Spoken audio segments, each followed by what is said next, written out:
What's up, everyone? It's time today for another video. I know I haven't done a video in a bit, but today I thought we'd do something fun. I would like to take a look at a certain tag team that I am a huge fan of, always have been, always will be, and I'm also a huge fan of this tag team's family member that's in professional wrestling right now.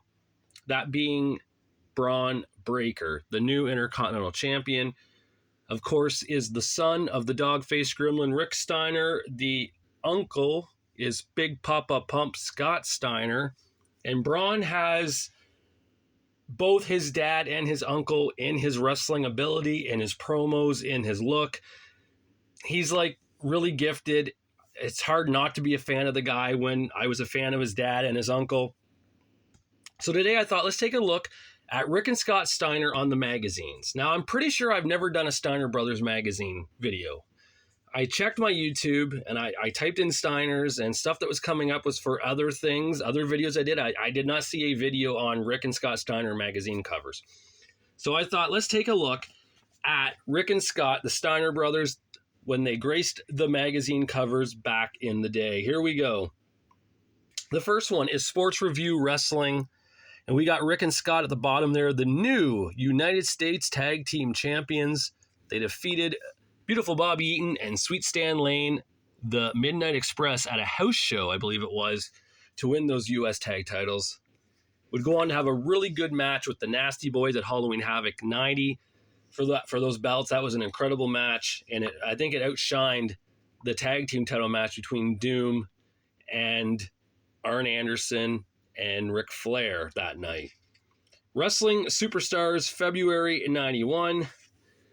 It's talking about where they see the wrestlers headed into the new year, it looks like, and we see Rick and Scott Steiner are once again going to be NWA Tag Team Champions, and that did happen. They did win the belts in 1991, defeating the Freebirds days before the Freebirds defeated Doom to win the tag titles, right? That was a weird situation that WCW was pulling there. Pro Wrestling Illustrated, March 91, we see the Steiner brothers right there. They won the 1990 Tag Team of the Year, and no doubt, I mean, how couldn't they? They started off the year World Tag Team Champions. They ended the year United States Tag Team Champions. They had a hell of a year in 1990. It may have been their best year ever, actually, when I look back. Neither one was injured. They dominated the tag team scene in both divisions. I think 1990 really was their year. Wrestling 91 for spring 91. Wrestling's top champions, what 1991 has in store for them. And there we see Rick and Scott with the U.S. tag titles there. And it says, can they regain the world belts? And of course, as I said, they did do just that. April 91 for Inside Wrestling. The Steiners. They'd be wrestling's greatest tag team, but what? Let's take a look here. Page 34. But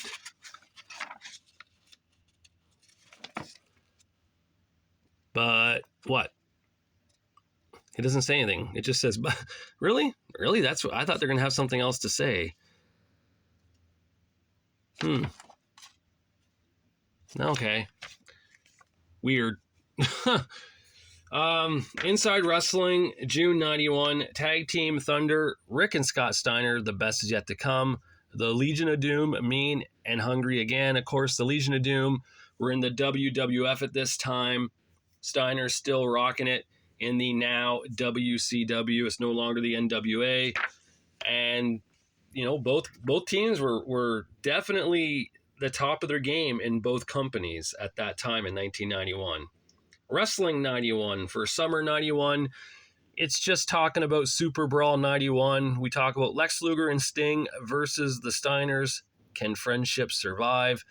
If anyone out there hasn't seen that match, Sting and Lex Luger against the Steiner brothers from Super Brawl 1991 for the tag titles, go watch it as soon as you can. I am serious. That is one of the most hard-hitting in your face, just gut-wrenching matches I have seen, especially in that era of wrestling in 1991. They destroyed each other. They did not hold back. It was a brutal tag match, and by brutal I mean just the physical punishment both teams were in just issuing on each other. It was insane. It really was to see that, especially in 91. Inside Wrestling, August 91. Are the Steiners getting too cocky for their own good? Wow, maybe, but they had every right to be. They were dominating the tag team division left and right at the time. PWI, September 91. Our computer confirms the Steiners are the best team in the world today. Well, I don't doubt that in 1991. I don't doubt that at all. I definitely still think to this day, like I said, 1990 was their greatest year. 91 was a damn good year until Scott injured his, I think he tore his tricep or bicep or something in that brawl with the Hardliners, Dick Murdoch and Dirty Dick Slater. And then they had to strip the Steiners of the tag titles. And of course, Arn Anderson and Larry Zbyszko, the Enforcers, won those belts, defeating Rick Steiner and Bill Kazmaier in the finals at the Clash of the Champions in September of 91. That would be the Fall Brawl Clash of the Champions. September 91, The Wrestler, Sting and Luger versus the Steiners. How their friendship survived the most brutal match of the year. See, I'm not lying. Go watch that match. It is incredible to see, and even the Wrestler said so. So, I mean, really, I can't be making this up, right? WCW Magazine, the Collector's Edition debut issue. We got Rick and Scott on the cover there, along with El Gigante, the giant wrestler from Argentina. And look how tall Gigante was there. Like, the Steiners aren't, I mean, Scott and Rick are pretty big dudes, and I guess Gigante really was like 7'7" or close to it then. Wrestle, unless he's standing up on something, that could be done too, right? We don't know. Sports Review, Wrestling, February 92, Wrestling's Top Stars, what 1992 has in store for him. We see Rick and Scott Steiner there. More title reigns, right, for WCW. And I think we all saw that one coming, and it happened in due time. Wrestling Superstars, February 92, the wrestlers who will make 1992 sizzle. And look there, we got the Steiners at the bottom once again. No doubt that they were going to do that. I mean, the wrestling magazines love the Steiner brothers. The wrestling fans love the Steiner brothers. They were just such an incredible duo, and definitely before their time, I think, in an era of wrestling that was not that hard-hitting, in a sense that it was more of a comedy at times. I mean, look at the WWF. I'm a huge WWF fan. I love that era of wrestling. I do. I love the 90s of WWF. I love the late 80s of the WWF. But I'm not stupid. I could tell the difference between good wrestling and bad wrestling. And it was bad wrestling a lot of times in the WWF. And I think that's why the Steiner brothers didn't last in the WWF. I'll get to that when the time comes, but I think that's one of the main reasons why. We got the WCW magazine, May 1992. We got Rick and Scott on the cover there, looking good. What is that? Making up for lost time, the Steiners reclaim their killer instinct.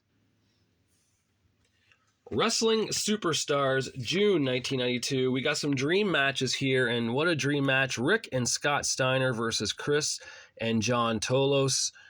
For anyone who doesn't know who Chris and John Tolos are, you might remember John Tolos in the WWF in 1991 because he was the coach.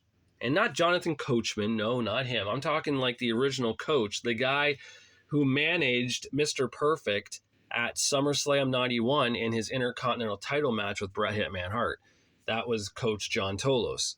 So John Tolos has a history of, he was like a star back in his era. I believe he had some bloody matches with Classy Freddie Blassie in I want to say the Los Angeles area. I think that was. I mean, I'm not too good on that old wrestling per se.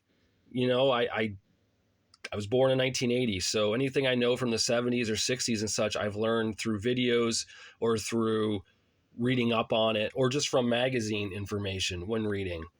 But I'm pretty sure it was in the Los Angeles area where John Tolos and Classy Freddie Blassie had a pretty bloody feud. But at the time, I guess back in I'm guessing the 60s, was Chris and John Tolos. They were probably a big deal, just like the Steiners were in 1992, for them to get the nod against the Steiners in that issue of the magazine. August 92 for WCW magazine. Can anyone stop this indestructible monster, as in Big Van Vader? We see Sting, Ricky the Dragon Steamboat, and Rick and Scott Steiner. Rick and Scott Steiner did wrestle Big Van Vader at the Clash of the Champions in January of 1992. I believe it was the opening match of the night. It was Rick and Scott Steiner versus Big Van Vader and Mr. Hughes, who were both at the time managed by Harley Race. And the Steiners got the win. They defeated Vader and Hughes. I also believe the Steiners wrestled Vader at Halloween Havoc 91 in that stupid cage match thing that they did, where Abdullah the Butcher got barbecued in the electric chair. And Rick Steiner and the soon-to-be Adam Bomb, I think he was called the Night Stalker then, wrestled Vader and Mr. Hughes at WCW Starrcade 91 Battle Bowl tag match. And, of course, Rick Steiner and the Night Stalker lost to Vader and Mr. Hughes. I can remember that, but I can't remember what I did yesterday, right? Isn't that weird? Wrestling Superstar, September 92. We got a sweet shot of Rick and Scott with the Great Muta on the cover there from Japan. Rick and Scott would go over to Japan a lot of times in their career in 1991, in 1992. They were IWGP Tag Team Champions at the same time as they were the WCW World Tag Team Champions. They dominated two companies at one time. It's pretty impressive. I could be wrong. I think they were, when they won the World Tag titles in 1991, they were U.S. Tag Champions still. And then I think they won the IWGP Tag titles not too long after. They may have held 3 belts at the same time before being stripped of the U.S. Tag titles. I could be wrong, but for some reason that sounds correct, and I don't know why, but if not, it's very close. So they were definitely dominating the early 90s. WCW Magazine, October 92. Here's the match that everyone always talked about, that everyone loved with the Steiners back in the day. It was the team of Dr. Death, Steve Williams, and Terry Bam Bam Gordy against the Steiner brothers. They competed against each other at the Clash of the Champions in 1992 of June, I think it was, or July, in that area. And, of course, the Bash at the Beach, where they went to the 30-minute time limit draw in the main event that night for the tag title. So, these matches between the Steiner, and I guess they're called the Miracle Violence Connection or something like that, I believe is from what I've seen online. I don't remember them ever being called that. And they're not even called that on the cover here. It says Williams and Gordy versus the Steiners. So I don't really know where that came from. Maybe in Japan, I don't know. But they had some hard-hitting matches. Steve Dr. Death Williams really was a lot different in 1992 compared to 1989, when him and Mike Rotundo as the Varsity Club were the NWA World Tag Team Champions.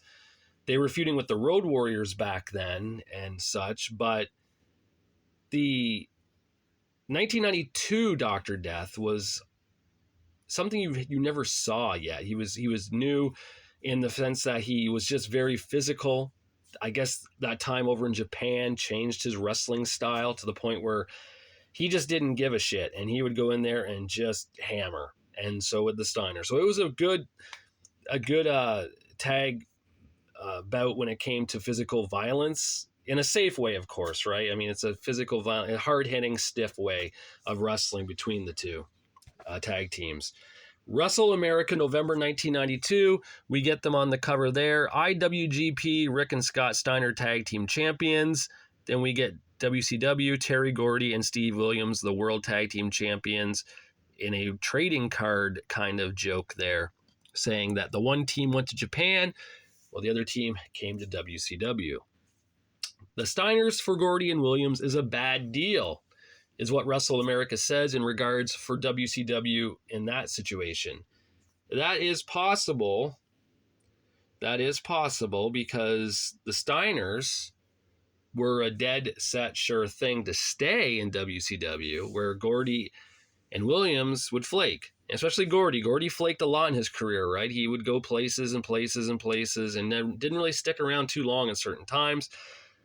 But Gordy and Williams were pretty much Bill Watts' boys compared to Rick and Scott Steiner. Even though Rick Steiner started out in Bill Watts' territory, Steve Dr. Death Williams was always, the guy. And I remember there was a time period in the UWF where Terry Gordy had a pretty long, lengthy reign as the UWF heavyweight champion. So at the time with Bill Watts running WCW, from what I understand in the recent Steiner brother biography that was on A&E, Scott and Bill Watts did not get along, and there was something to do about a raise, or Bill Watts wasn't going to give them the money that he promised them or that they deserved, or something of that matter, and they left. They left WCW. They left WCW so fast that Scott Steiner was just in the middle of a weird heel turn on WCW Worldwide, turning on his partner Marcus Alexander Bagwell in a match against, I want to say it was Arn Anderson and Bobby Eaton, I think. I'm pretty sure it was Arn and Bobby. And the following week, Scott Steiner wrestled Ricky the Dragon Steamboat for the WCW World Television title, which Steamboat had just won weeks earlier at the Clash of the Champions from Steve Austin. And just like that, Scott Steiner won the World TV title, cheating. Like, he cheated to beat Steamboat. Like, Scott Steiner was wrestling as a heel in the match. It was really weird. And then I remember he wrestled on WCW Saturday Night like a week later or so, and he was a baby face, like coming out as a good guy with the TV title. And then he left. And that was the last time you saw Scott Steiner in WCW for years. Like, he was just gone. He left the company. Him and Rick left. Where would they go, right? Well, we'll get to that in a second. The Pro Wrestling Illustrated, April 1993, we got the Steiners on the cover there. It says, everything you always wanted to know about wrestling's most awesome tag team. I am not kidding you. This really is everything you'd want to know at the time about the Steiners. Let's take a look here at everything that you get. You get their title victories at the time and who they defeated and at what event, the date and everything, the length of reign. You get the super card sensations, the pay-per-views and live television shows they've wrestled on at the time. You get their stats, their height, their weight, their years as a pro, even their birth date on there, when their birthday is. You get instructions how to do the belly-to-belly suplex, guess their tattoos, the Steiners trivia quiz. Like this, they really did go all out in this at the time. And at the time here, they had just competed in their first match ever in the WWF. That's right. Rick and Scott Steiner were now WWF wrestlers, or should I say sports entertainers. Rick and Scott Steiner came in December of 1992 at the television tapings for WWF Superstars and Wrestling Challenge. Their matches, I believe, would not show until, I want to say it was early 93, maybe late 92. It's hard to say because depending when the year changed and when, if the year changed in the middle of the week, I don't know if it was the week before, the new year, the week after. I want to say it was the new year that they finally showed their debut. But wow, Rick and Scott Steiner in the WWF. That was more shocking, I think, at the time than when the Legion of Doom came into the WWF in 1990, because I always figured that the Road Warriors would go there. They're these giant muscle men with face paint. They would suit the WWF so well with their cartoon image. But the Steiners weren't really cartoon images. They were like, college wrestlers who had all these victories and wins and were actual professional ass kickers who could stretch you if they wanted to. And for them to go to cartoon land of the WWF was pretty bizarre. They go there, they end up defeating the Beverly Brothers at the Royal Rumble. Then they go to WrestleMania 9, and they defeat the Head Shrinkers, Fatu and Samu, at that event. And that was maybe one of the best matches at that card that night at WrestleMania 9, was the Steiners against the Head Shrinkers. They would then now get into the tag team title feud with Money Incorporated after WrestleMania 9. They would go on to wrestle Money Inc. at King of the Ring, but it was an 8-man tag match. You had the Steiners and the Smokin' Guns against Money Incorporated and the Head Shrinkers, which seemed weird to me. And then the following day, they had a TV taping for Superstars, and they have the Steiners win the tag team titles, but they don't show it on TV. They win the belts, and then they lose the belts the following day, I believe, at a house show, I think it was. And then they won them back at a house show like 2 days later. And the only reason why they did that was because they had to win the belts at the taping, because then they could film all the Steiner brothers matches with the tag team titles. So when they aired later on in the month, the Steiners would have the tag titles after winning them back a second time at a house show. Kind of weird, right? Like, why not just have them hold it one time? I don't understand the point of doing it like that, but that's what they did. So the Steiners are now the WWF Tag Team Champions, and there it is. That's October 93 of the WWF magazine. Rick and Scott with the belts. The belts, of course, are not real in that sense in that photo. They clearly put the belts over the Steiners there, because they're not really holding. I don't even know where that's at. I don't even think, is that WrestleMania 9? I don't think it is. It could be. I don't know. I have to go back and look at WrestleMania 9 and see what colored. No, WrestleMania 9 didn't have red, white, and blue ropes. They had the gold and black ropes, because they used those at WrestleMania 10 as well. I don't know where that would be. It's an outdoor area, but I'm 100% sure those belts aren't really around them. It doesn't look like Rick's holding the belts, because his knuckles are kind of, pressed inward. It just doesn't make sense. Maybe that's a real photo. I don't know. It could be, but it just looks weird to me. I don't know. Maybe that's when they actually won the belts. Maybe they won it at that show. I don't know. For the second time. But that's it for the Steiner brothers. I could go on and show you a few magazines from later on, so Rick and Scott are in the WWF from December 92 until until May of 94. The last televised match I remember seeing was Scott Steiner losing to IRS on Superstars in a King of the Ring qualifying match for the 1994 King of the Ring pay-per-view. And then the Steiners left. They were gone. They wrestled. They lost the belts to the Quebecers on the live Monday Night Raw like a week after SummerSlam 93. And they feuded with the Quebecers for a bit. They ended up wrestling them in early 1994 for the tag belts on Superstars, I think it was, or maybe it was non-title, but if they could beat them within 10 minutes, they'd get a shot or something. I forget what it is. It was like February of 94 this happened, and they didn't do it, whatever. And then they disappeared.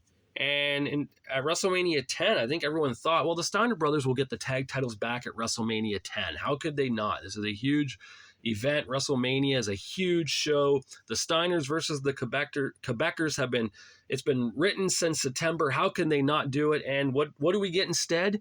The Quebecers versus Men on a Mission for the tag team titles. Yeah, Men on a Mission. I believe at that time, the Steiners were in Japan wrestling over there because they had a deal with Vince where they could go to Japan a little bit, and they went over there during WrestleMania season and were wrestling in Japan. They come back, they wrestle on Raw. I remember Vince teasing about them not getting along, and there's distinction in the ranks, and they're going to break up and all this stuff. So I think Vince really wanted a Rick and Scott Steiner feud. I think Vince got off on trying to get wrestlers to do things that they didn't want to do, and Rick and Scott weren't going to feud with each other at that time. They ended up leaving the company in June of '94. They were gone. Rick Steiner would show up in ECW in early '95 as a favor to Paul Heyman when Sabu no-showed and they needed a tag team partner for the Human Suplex Machine, Taz. Of course, then I believe he was the Tasmaniac still. But they were feuding with the Public Enemy and Chris Benoit and Dean Malenko for the ECW tag titles. They had this big three-way match set up, and Sabu left. He went to Japan, and Heyman needed someone to come in to fill the void, and he got Rick Steiner. And then, of course, months after that, Scott Steiner would come in as well, and Rick and Scott would be a tag team in ECW, and they would end up feuding with the Eliminators for a brief while. And then they'd leave. The Steiners left and went back to Japan, and they'd show back up in WCW in spring of '96 on Nitro. And that's where they stayed until WCW died. The Steiners never tagged up again, as far as I can think. Did they? They may have tagged in TNA one time, actually. They may have tagged in TNA in like 2007. But I could be wrong. I remember them doing something there. I'm pretty sure they did. But anyways, they wrestled in WCW. They won the tag belts a few times again. They feuded with the likes of Hall and Nash, Harlem Heat, Sting and Lex Luger again, who were tag team champions at the time. The Road Warriors, because they were there in 1996 again. And then in 1998, they do the turn where Scott turns on Rick, goes heel. And that's where Big Papa Pump is formed.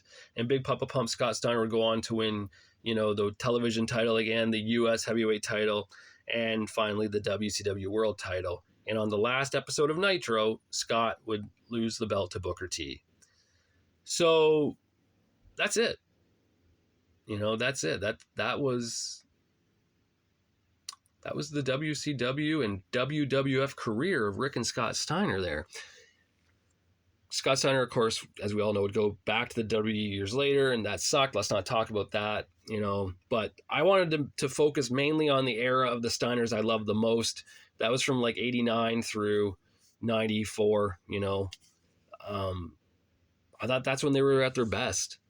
They had the best competition, the best matches, won the most titles, were seen as superheroes, seen as legit tough guys.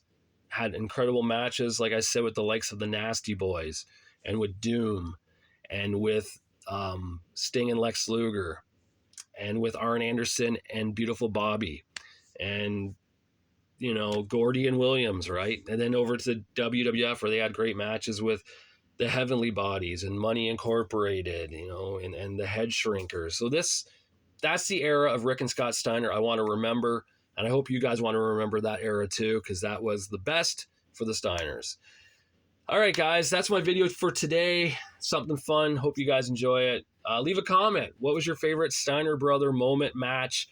Did you prefer them like this, or did you prefer them as later on when Scott was Big Papa Pump with the blonde hair and Rick was like not wearing the earmuffs and had that big leather jacket and was tagging up with Tank Abbott, right? That was such a weird time in WCW there. But this era was always the best to me. Rick and Scott Steiner, like I said, IWGP Tag Champs, United States Tag Champs, NWA World Tag Champs, WCW World Tag Champs, and of course, WWF World Tag Champs. They did it all. And now Braun Breaker is living on with that legacy, the new Intercontinental Champion, Braun Breaker. He held the NXT title, the NXT tag titles. I'm sure there's going to be much more gold in his future, just like it was for his dad and his uncle. All right, guys, until I do my next one, I'll talk to you guys later.